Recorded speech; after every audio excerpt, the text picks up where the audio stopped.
I'm Kyle, 38 male.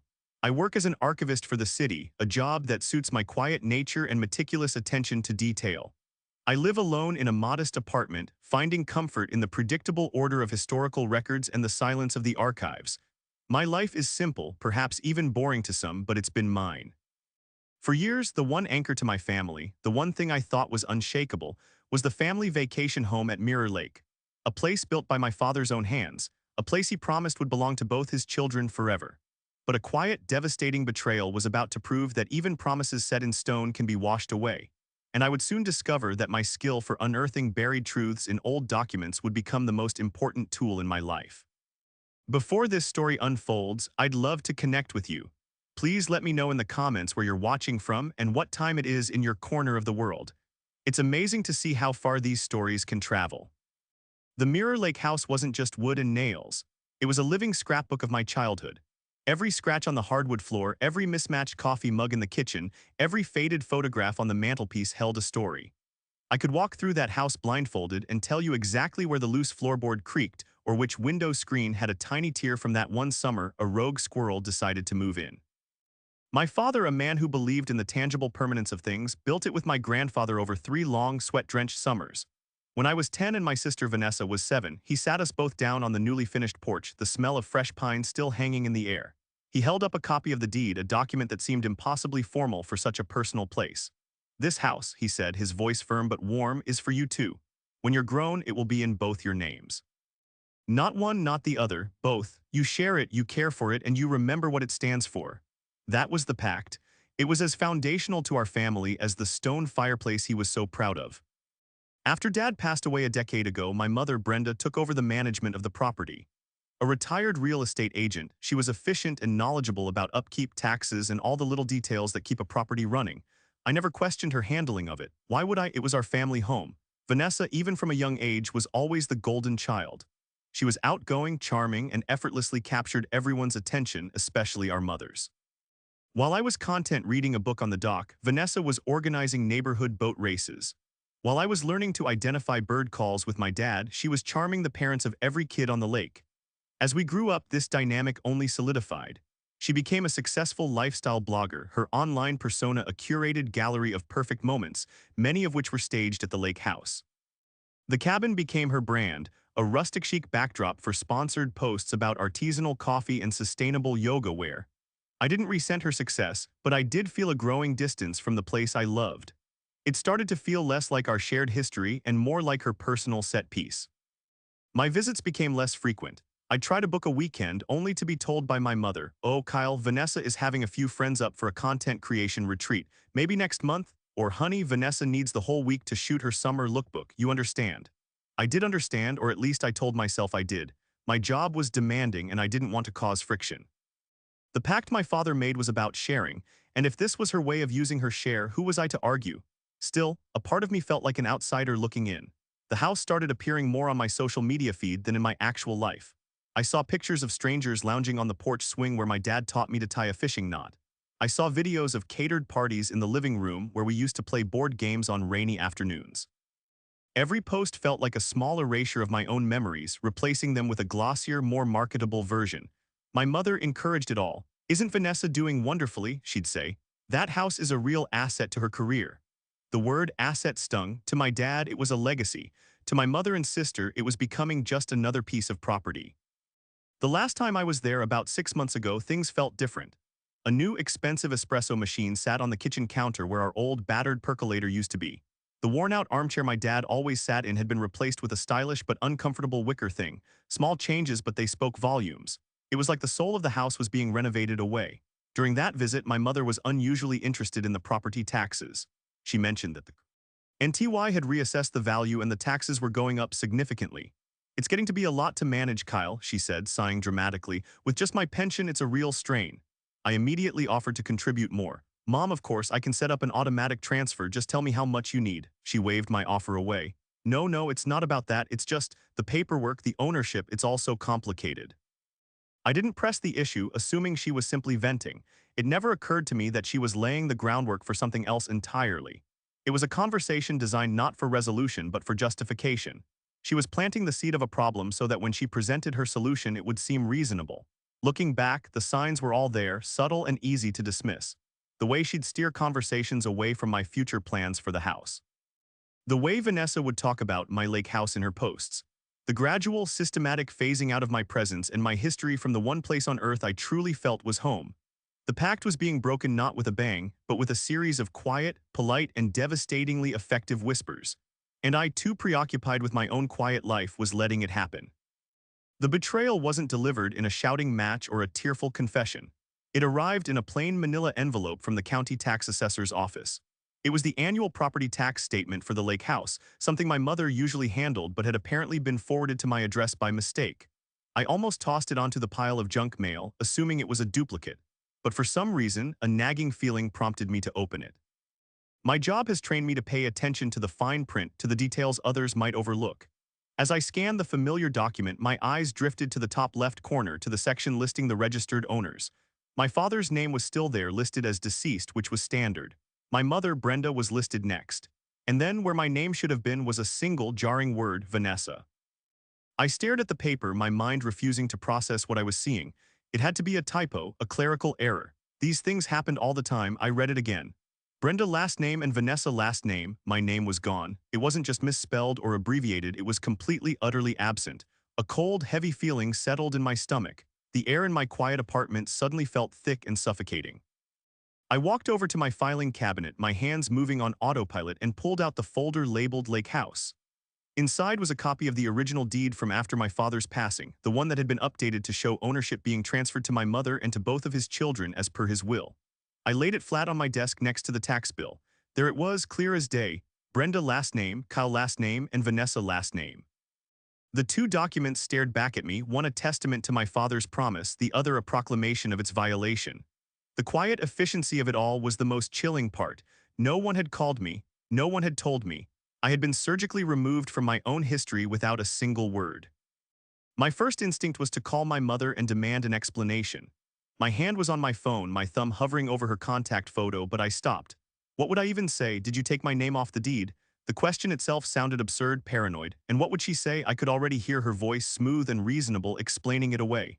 Oh, Kyle, it was just for tax purposes. A temporary measure. You know how complicated these things are. She would make me feel foolish for even asking, for being suspicious. She was a master of that, of turning the tables until you were the one apologizing for being upset. And Vanessa, she would play the innocent party, feigning surprise or claiming it was all our mother's idea, a boring logistical matter she hadn't paid any attention to. They would present a united front, and I would be left feeling like the ungrateful, paranoid son who was making a fuss over nothing. No, a direct confrontation wasn't the right move. Not yet. I needed facts. I needed to understand how this could have happened. Over the next few days, I lived in a haze of controlled fury. At work, I went through the motions, cataloging historical land grants and property records from the 19th century, all the while my own property rights had been stripped away in the 21st. The irony was not lost on me. My life's work was about preserving the integrity of records, ensuring that history wasn't altered or erased. Meanwhile, my own family had taken an eraser to my legacy.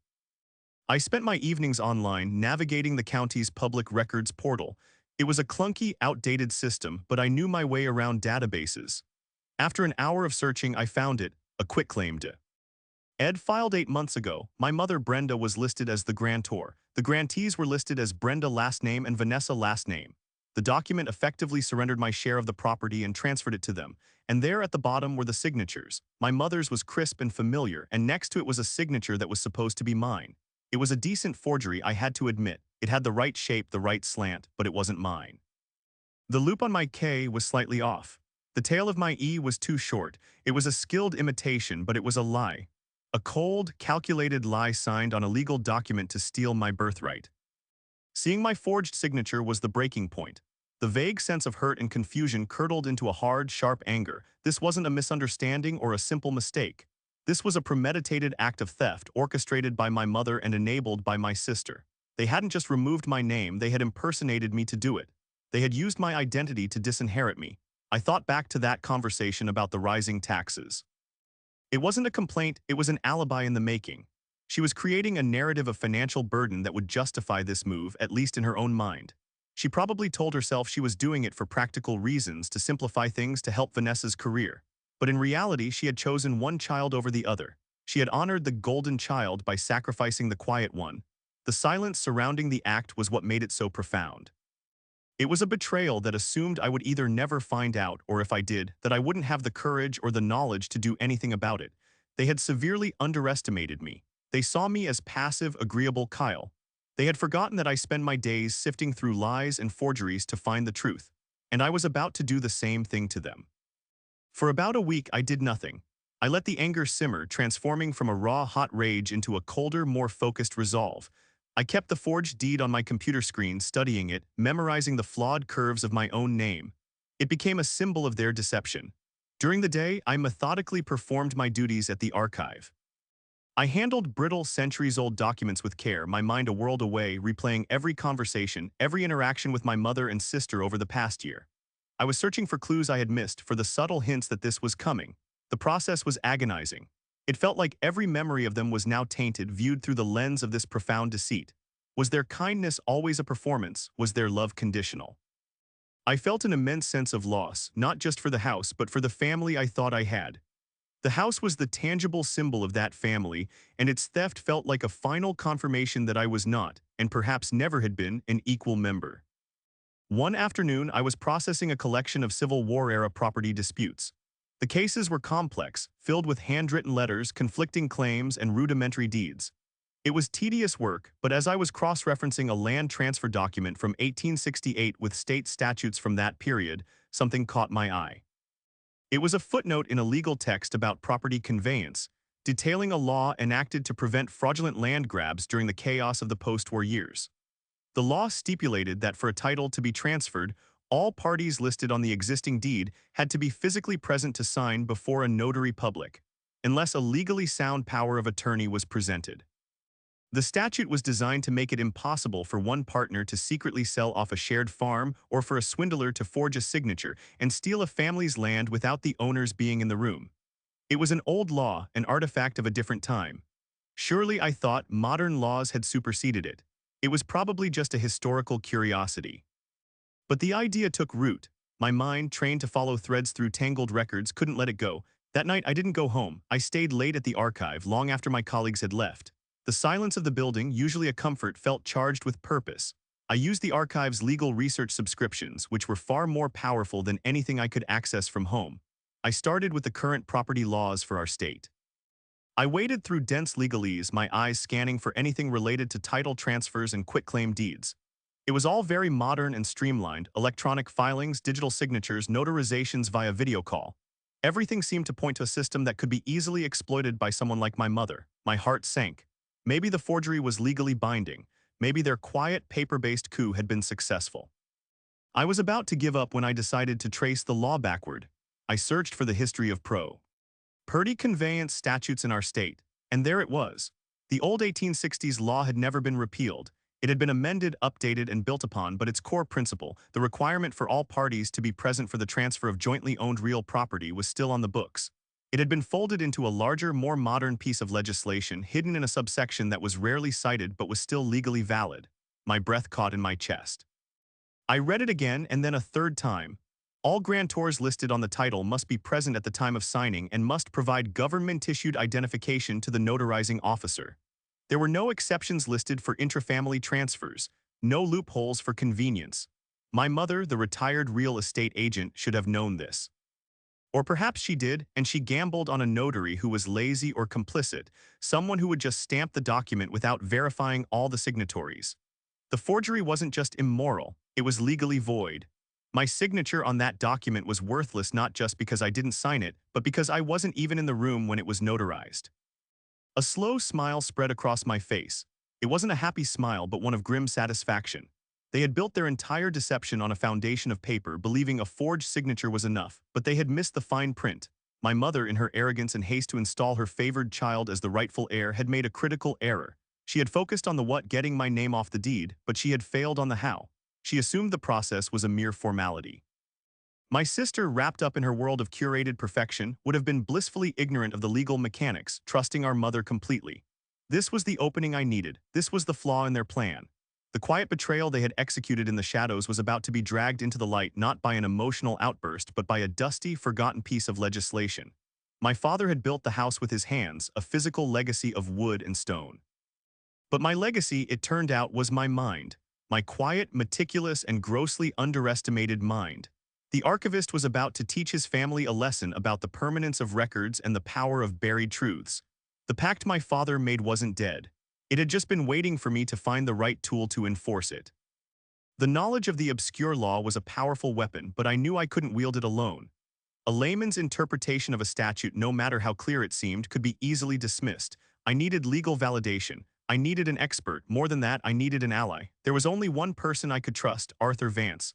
Arthur had been my father's best friend since they were kids.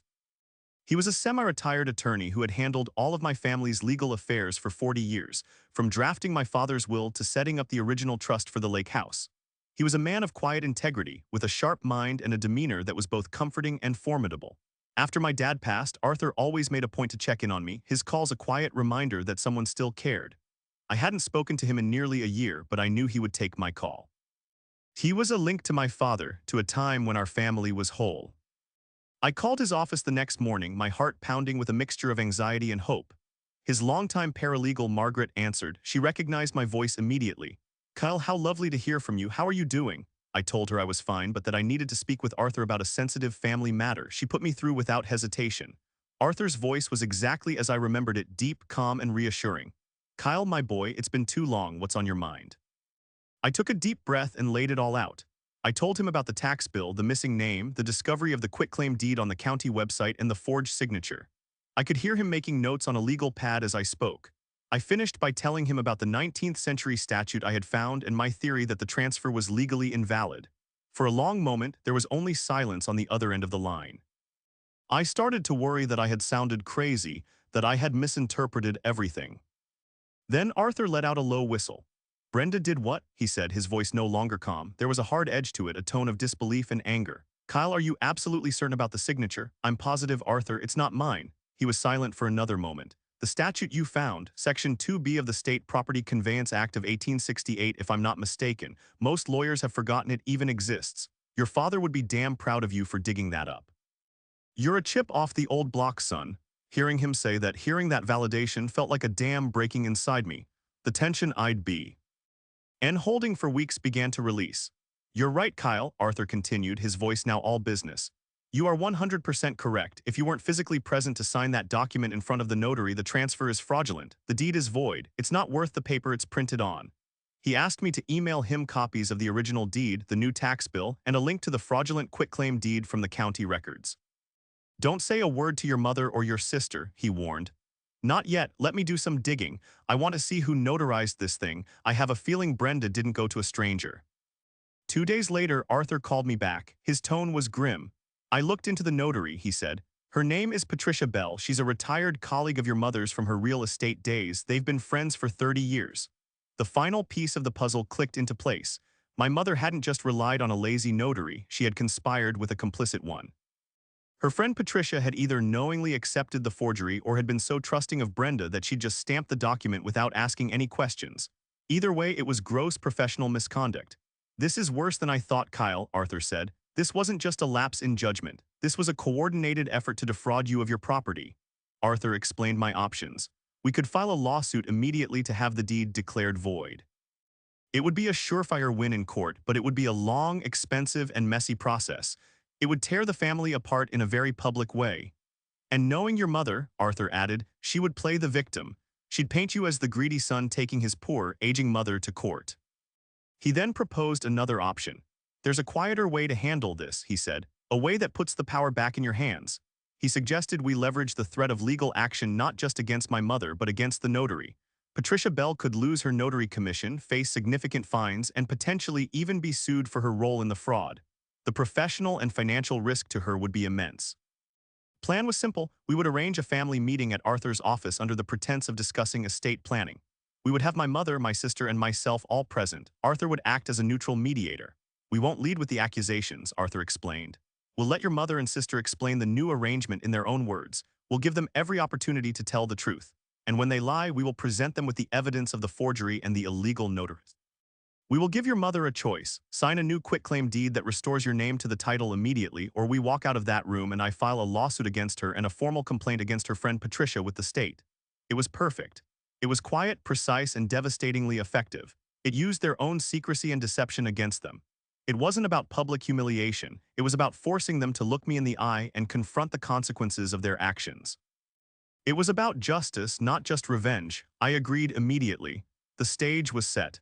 The final family meeting was about to be called, and it would be a performance they would never forget. The 2 weeks leading up to the meeting were the longest of my life. Following Arthur's advice, I acted as if nothing was wrong. This was the hardest part. I had to maintain a facade of normalcy while a storm of anger and betrayal raged inside me. I had to answer my mother's weekly check-in calls and listen to her talk about the weather or her garden club, all the while knowing what she had done. Her voice, once a source of comfort, now sounded hollow and false. Every "I love you, honey" felt like a twist of the knife. During one call, she mentioned Vanessa's latest blog post, a gushing piece about finding your sanctuary that featured a dozen professionally shot photos of the lake house. "She's just so talented," Brenda said, her voice brimming with pride. "She really knows how to make that old house shine." I just grunted in agreement, my jaw tight. The old house. She was already distancing herself from it, framing it as Vanessa's domain. The narrative was being carefully crafted, and I was being written out of it one casual conversation at a time. The invitation for the meeting came from Arthur's office just as we had planned. The email was sent to all three of us, myself, Brenda, and Vanessa. It was worded neutrally, stating that Arthur wished to discuss some long-term planning regarding the family estate to ensure all of Mr. Last Name's wishes are being properly honored. The mention of my father was a deliberate, strategic touch. It invoked his memory and his authority, making it impossible for my mother to refuse without looking suspicious. As expected, my mother replied within the hour, agreeing to the meeting. "Of course," she wrote, "it's always wise to be proactive about these things. Vanessa and I will be there." Her tone was that of a responsible matriarch, fully in control. I imagined her reading the email with a sense of relief, thinking this meeting was about her formally handing the reins to Vanessa with Arthur's legal blessing. She had no idea she was walking into a trap of her own making. Vanessa's reply was more casual, a simple "sounds good, see you then." I could almost picture her typing it on her phone between photo shoots, annoyed at the inconvenience, but willing to play along for the prize she thought she had already secured. In preparation, Arthur and I met one last time. He had drafted the new quitclaim deed, the one that would reverse the fraudulent transfer. It was ready to be signed, just needing the date and the signatures. He also had a copy of the complaint he would file against Patricia Bell, the notary. It was sitting in a folder on his desk, a visible representation of the consequences she faced. "Are you ready for this, Kyle?" he asked, his expression serious. "Once we start down this path, there's no going back. Relationships will be permanently changed." I looked him in the eye and nodded. "They changed them when they forged my name," I said, my voice steady. "I'm just correcting the record." Arthur gave me a grim, approving nod. He walked me through the plan for the meeting one more time. He would open the floor, inviting my mother to explain the current ownership status of the lake house. He would be patient, playing the part of the slightly out-of-the-loop family lawyer. We would let them dig their own hole, letting their lies and justifications hang in the air before we presented the truth. My role was to remain calm, to not let my anger get the best of me. I was to be the quiet, wronged son, not the vengeful accuser. The facts were on my side, they would speak for themselves. The night before the meeting, I couldn't sleep. I kept thinking about my father. I wondered what he would think of all this. He had despised deceit and valued fairness above all else. The pact he had made with us on that porch wasn't just about a house, it was about family. It was about treating each other with respect and honesty. My mother and sister hadn't just stolen a piece of property, they had desecrated his memory. They had broken his pact. I realized then that what I was doing wasn't just for me. It was for him. I was defending his legacy. I was enforcing the values he had tried to instill in us. This realization settled my nerves. My anger was still there, but it was now tempered with a sense of purpose. I wasn't just seeking revenge, I was seeking restoration. I wanted to restore my name to the deed, yes, but I also wanted to restore the truth of my father's wishes. I finally drifted off to sleep, feeling more resolved than ever. The next day, the final act of this quiet drama would begin. I would walk into that conference room not as a victim, but as the archivist of my family's history, ready to expose the forgery and reclaim what was mine.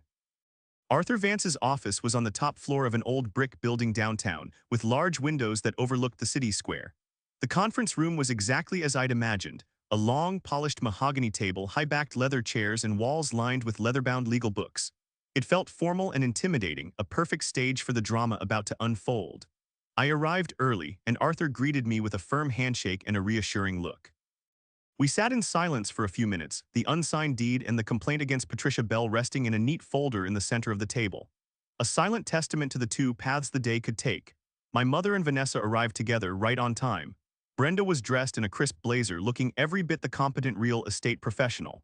Vanessa was in a stylish, flowing dress, looking like she had just stepped out of one of her blog posts. They were smiling, confident, and completely oblivious. "Arthur, it's so good to see you," my mother said, giving him a warm hug. "And Kyle, honey, you look well." It was all so practiced, so disarmingly normal. We all took our seats, Arthur at the head of the table, myself on one side, and my mother and sister on the other. They were a team, a united front. Arthur started the meeting with calm professionalism. "Thank you all for coming," he began. "As I mentioned in my email, I wanted to touch base regarding the family's assets, specifically the Mirror Lake property, to ensure everything is in order and aligned with Frank's original intentions." He directed his gaze toward my mother.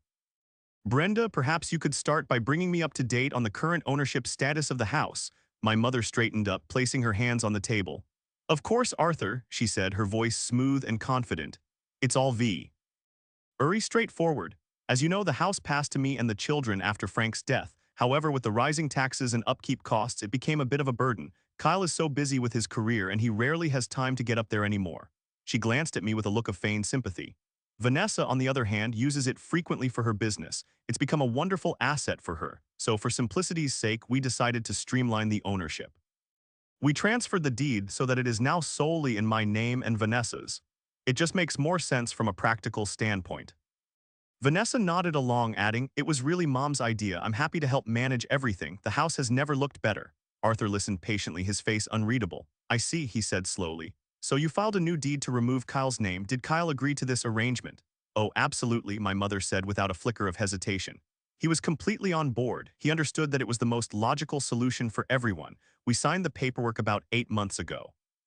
This was the moment, the lie so bold and effortless hung in the silent room. I felt a surge of adrenaline, but I kept my expression neutral just as Arthur had instructed. Arthur leaned forward slightly. "That's interesting," he said, opening the folder in front of him. He slid a piece of paper across the polished table. It was a copy of the quitclaim deed. "Because this is the document filed with the county. It lists you, Brenda, as the grantor and you and Vanessa as the grantees. And this," he said, tapping a finger on the forged signature, "is supposed to be Kyle's signature, authorizing the transfer." My mother's smile faltered. She glanced at the paper, a flicker of confusion in her eyes. "Yes, that's it," she said, trying to maintain her composure. "We all signed it." Vanessa looked from the paper to my face, a hint of unease finally dawning on her. "Arthur," I said, my voice quiet but clear, breaking my silence for the first time. "I have never seen that document before in my life, and that is not my signature." The color drained from my mother's face. Vanessa stared at me, her mouth slightly agape. "What are you talking about, Kyle?" Brenda stammered, her voice suddenly strained. "Of course you signed it, we talked about it, you were there." "No, Mom, I wasn't," I said, my gaze locked on hers. "I wasn't there, and you know I wasn't." Arthur let the silence stretch for a few excruciating seconds before he spoke again. "Brenda," he said, his voice now cold and hard. "I've been a lawyer for over 40 years. I know a forgery when I see one. But the forgery isn't even your biggest problem. The bigger issue is that, according to state law, all parties on a deed must be physically present before a notary to execute a transfer. A law that, as a former real estate agent, you should be well aware of." He slid a second document from the folder. "This is a sworn affidavit from me, confirming that Kyle was not present. And this," he added, sliding a third, "is a formal complaint against your friend, Patricia Bell, for fraudulent notarization, which I am prepared to file this afternoon." My mother stared at the papers, her carefully constructed reality crumbling around her. She looked utterly defeated. Vanessa looked horrified, turning to our mother. "Mom, what is he talking about? You said Kyle agreed." I thought it was for the best," Brenda whispered, her eyes filled with tears. "I was trying to protect the house to help you. By forging my signature, by stealing my inheritance?" I asked, my voice trembling with suppressed rage. "You didn't protect the house, Mom. You broke Dad's pact, you betrayed his memory." The room was silent except for my mother's quiet sobs. The confrontation was over. There were no more lies to hide behind. There was only the ugly truth laid bare on the mahogany table. The aftermath in the conference room was thick with a silence broken only by my mother's choked sobs. Vanessa looked pale, her eyes darting between our mother and me as if seeing us both for the first time. The curated perfection of her life had been shattered by a single ugly truth. She had been a willing participant in a fantasy, the golden child receiving her prize, and had never once questioned the morality of how it was obtained. "I didn't know," she whispered, her voice barely audible. Mom, you told me he signed it. You told me it was all agreed. Her words weren't an apology to me, but an accusation against our mother. The team had fractured, each member now looking to save themselves. Arthur, ever the professional, brought the proceedings back to the matter at hand. He pushed the new quitclaim deed, the one that would restore my name, toward my mother. Brenda, he said, his tone leaving no room for negotiation. You have two options. You can sign this document right now, which reverses the fraudulent trans. Fur and adds Kyle's name back to the title as a joint tenant with right of survivorship, exactly as Frank intended. If you do, the complaint against your friend Patricia stays in this folder and this matter is settled, at least legally. Or you can refuse, and I will walk out of this room and file not only the complaint against the notary but a civil suit against you for fraud. The choice is yours. My mother stared at the document, her tears smudging the ink on the fraudulent deed that still lay on the table. For a moment I saw a flash of her old defiance, a stubborn pride that refused to admit defeat. But then she looked at me, and perhaps for the first time she saw not her quiet, passive son, but a man who had inherited his father's unbreakable sense of right and wrong. Defeated, she picked up the pen Arthur offered her. Her hand trembled as she signed her name on the line, her once confident signature now shaky and uncertain. Arthur then pushed the document toward Vanessa. You need to sign as well, as you are a current grantee on the fraudulent deed, relinquishing your sole claim. Vanessa signed without a word, not looking at me. Finally, it was my turn. As I signed my name, the real one, the one with the proper loop on the K and tail on the E, a profound sense of relief washed over me. It was more than just a signature on a piece of paper. It was a reclamation. I was reclaiming my history, my rights, and my father's legacy. The meeting ended abruptly after that. My mother and sister left without another word, a chasm of unspoken words and broken trust between them. They didn't even look at each other as they walked out the door. The damage was done and it was irreparable. In the weeks that followed, the silence from them was absolute. The new deed was filed with the county, and a corrected tax bill soon arrived in my mail bearing all three of our names once again. Legally, the matter was closed. Personally, it was a different story. I had won, but it was a hollow victory. I had saved the house, but I had lost what was left of my family. I knew that our relationship, already strained, would likely never recover. The trust was gone, pulverized by their greed and deceit. A month later, I drove up to the lake house alone. It was a crisp autumn day, and the leaves around the lake were a riot of red and gold. The house was quiet when I arrived. I used my old key and it slid into the lock perfectly. Inside, everything was as Vanessa had left it, impersonal and staged. The expensive espresso machine was on the counter, the uncomfortable wicker chair in the corner. I walked through the rooms, my footsteps echoing in the silence. It didn't feel like a victory. It just felt empty. I spent the weekend there, not changing anything, just reacquainting myself with the place. I sat on the porch where my father had made his pact with us. I ran my hand over the scratches on the floor. I made coffee in the old percolator I found in the back of a cabinet. Slowly, very slowly, the house began to feel like mine again. Not just mine, but ours, mine and my father's. I decided then what the future of the house would be. It would no longer be a stage for Vanessa's brand or a bargaining chip for my mother's favoritism. It would be what my father always wanted it to be, a shared legacy. I sent an email to my mother and sister, my first communication with them since the meeting. I laid out a new set of rules.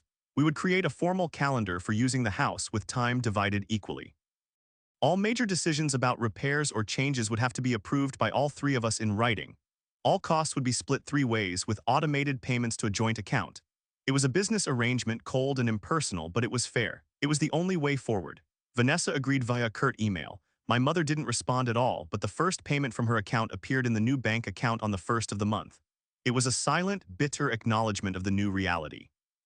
The house is quiet now, but it's a peaceful quiet. It's no longer the source of a silent, festering conflict. The pact is in place, enforced not by love and trust, but by legal documents and bank statements. It's not what my father would have wanted, but I think he would understand. He would understand that sometimes, to protect a legacy, you have to be willing to fight for it, even if it means fighting the people you're supposed to love. The house stands as a monument to his memory, and now it's also a monument to the quiet truth that was almost buried.